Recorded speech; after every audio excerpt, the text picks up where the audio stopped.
What's happening, guys? My name's Austin, and thanks for tuning in for another episode of the DevvE Download. Now, about 6 months ago, I shot a video entitled, What Gives the DevvE Token Its Value? Now, it was a great video, and while factually accurate, it was written from the perspective of my first week working at DevvE. So I wanted to reshoot that video and add in a little bit of spice that I've picked up over the last 6 months here. So the question remains, what gives the DevvE token its value? Now, DevvE is incredibly well positioned to become the default blockchain of choice for enterprise and governments due to the customizability and regulatory adherence possible on the DevvExchange.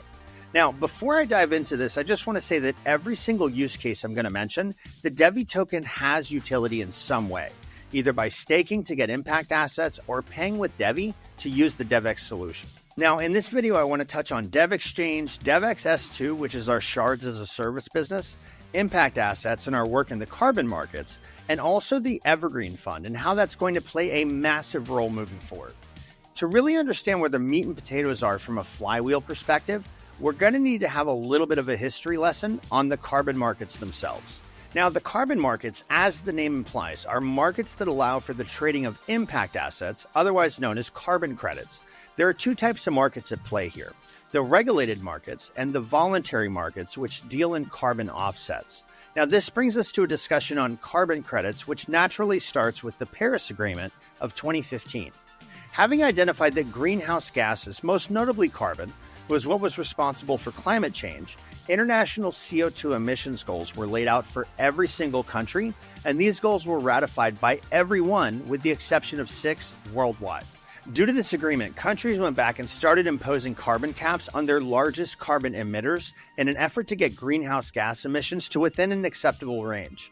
Under these new regulations, there was a tremendous amount of pressure put on companies to reduce their carbon footprint, and they can do that either by offsetting their emissions with actions that have a net positive environmental impact, or by purchasing carbon credits or offsets. Basically, carbon credits turn greenhouse gas emissions into a commodity by giving it a price and allowing companies the option to purchase permission to emit the carbon that they need. Think of carbon credits like a permission slip to emit greenhouse gas. When a company buys a carbon credit, they're buying the right to emit 1 ton of carbon. Now, for the purpose of our discussion here, we want to focus on carbon offsets and the unregulated or voluntary carbon markets. Now, these offsets are created through actions which bring about a quantifiably positive impact on the environment. Now, the voluntary carbon market is a $1 trillion per year market that deals specifically with carbon offsets. Unlike the cap and trade program, these are created by doing things that have a net positive environmental impact, such as planting trees or saving forests from deforestation. But research into carbon offsets has revealed that only about 20% of the environmental impact needed to offset greenhouse gas emissions can come from these types of efforts.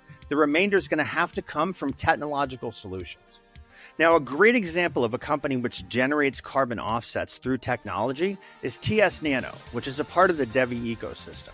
TS Nano offers nano-modified sealant that's mixed with concrete and used to seal up old oil and gas wells. This results in the reduction of methane emitted into the atmosphere and, you guessed it, generates carbon offsets, which can then be sold on the voluntary carbon markets.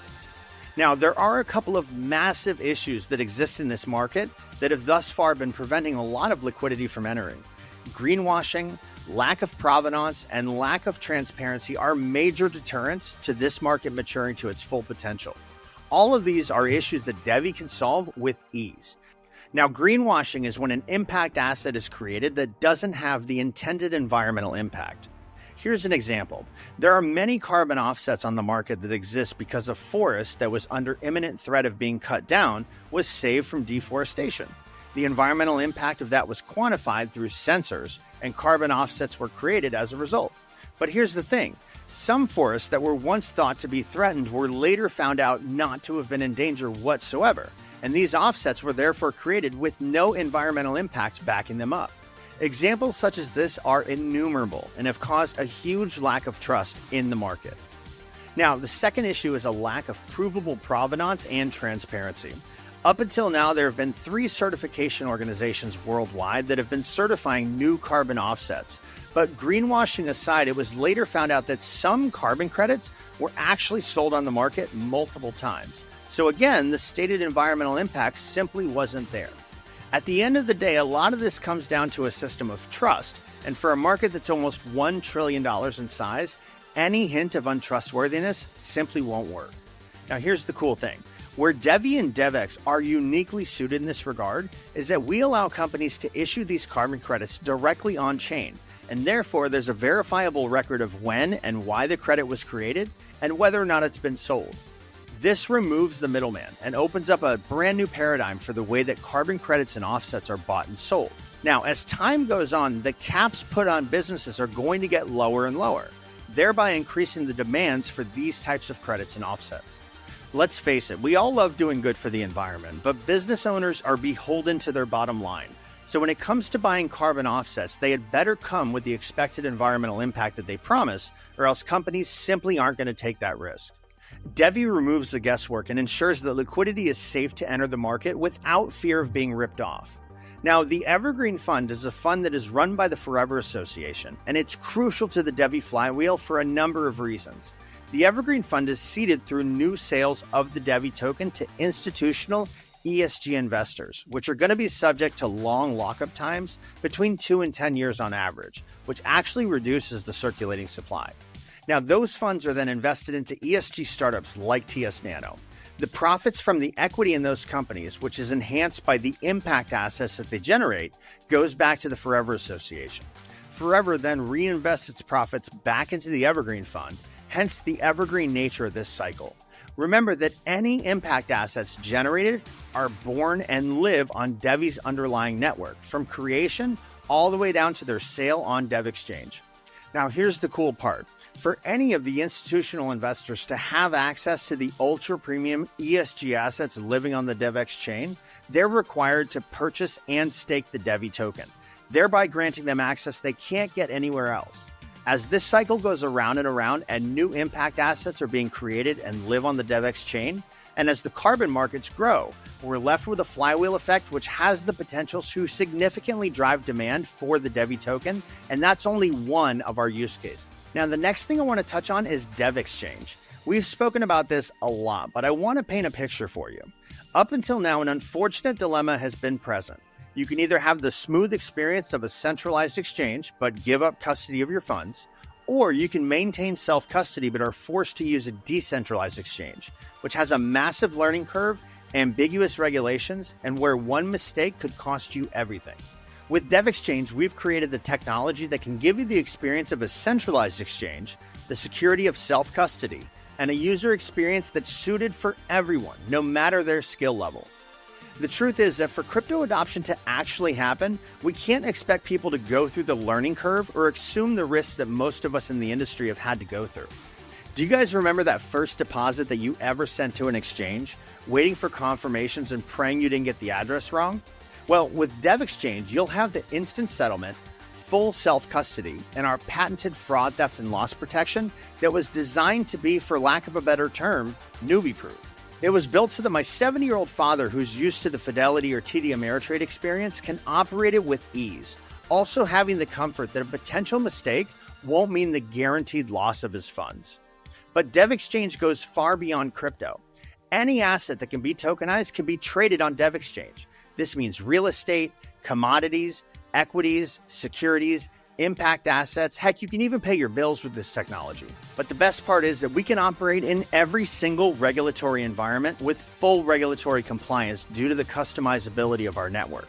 We can create a shard for each environment while still giving a unified experience. This isn't simply a better DEX. This is an entirely new way of transacting value, and the DevvE token is the intermediary for every single trade that gets made, regardless of the underlying asset that the token represents. This gives DevvE immense utility and makes DevvE literally the money of money. Now, I want to cap this section by referring to a quote from one of our past community updates. In partnership with well-known industry leaders, the DevvExchange will operate as a hybrid exchange. While using blockchain technology for asset management isn't new, until now, non-custodial options like Uniswap have been too slow, expensive, while being both operationally and legally risky. Centralized entities such as the Australian Stock Exchange spent over 7 years attempting to upgrade their systems with a blockchain solution, but ultimately faced insurmountable challenges. The DTCC, who settled $462 trillion in securities last year, have also explored similar upgrades to their internal system, but to no avail. The DevvE ecosystem has addressed these non-negotiable issues of real-world businesses and old blockchain tech, offering a solution without compromise for value exchange with enterprise levels of liquidity. DevvE holds the patents on the privacy, fraud, theft, and loss protection, and the scalability fronts, and is working with some of the world's largest financial players to bring this vision to life. The final part of DevvE that I want to discuss is DevvX S2, which is a joint business venture between DevvEO and the Forever Association, with a mission to make shards widely available to enterprise-level clients. You can think of it like AWS, but a heck of a lot cooler. Due to the unique nature of the network underpinning DevvE and the fact that each shard can be customized to suit the needs of the client, we're the only chain with the capabilities to suit the needs of many enterprise businesses. Picture this. Let's say you're a company that would benefit greatly from blockchain technology. Maybe it's for data storage, payment rails, data integrity, or any number of other use cases. This spells a potential revenue growth of millions of dollars for you. So what are your options? Now, option one is to look at what's currently publicly available on the market and to train a few programmers to write in Solidity, Rust, or Move.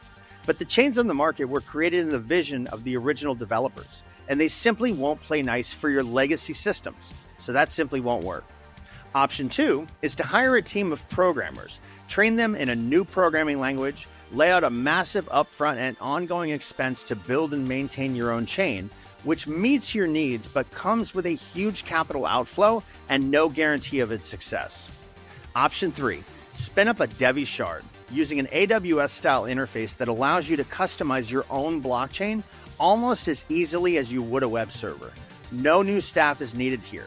Through DevvE's RESTful API and smart contracts coded in C++, any programmer in the world can implement our technology with a simple API key. This means the pool of developers who can build on our chain goes from 200,000 for Solidity to 25 million worldwide. Now, what this also means is that the DevvE technology will play nice with every system that you currently have in place with no need for retraining. Now, every single shard that gets deployed on DevvX S2 will have to hold and pay with the DevvE token. Now, if that didn't get you excited, my friends, then you might want to check your pulse. This goes so much further from a business and lifecycle standpoint that it's almost comical. And the truth is that this video didn't even cover half of the use cases outlined in the white paper. I truly hope this video has been helpful for you to understand the impact and the powerful value accrual mechanism present within the DevvE ecosystem. And the coolest part is, we're just getting started, guys. Thanks for tuning in. My name's Austin, and I'll catch y'all on the next video. Take care.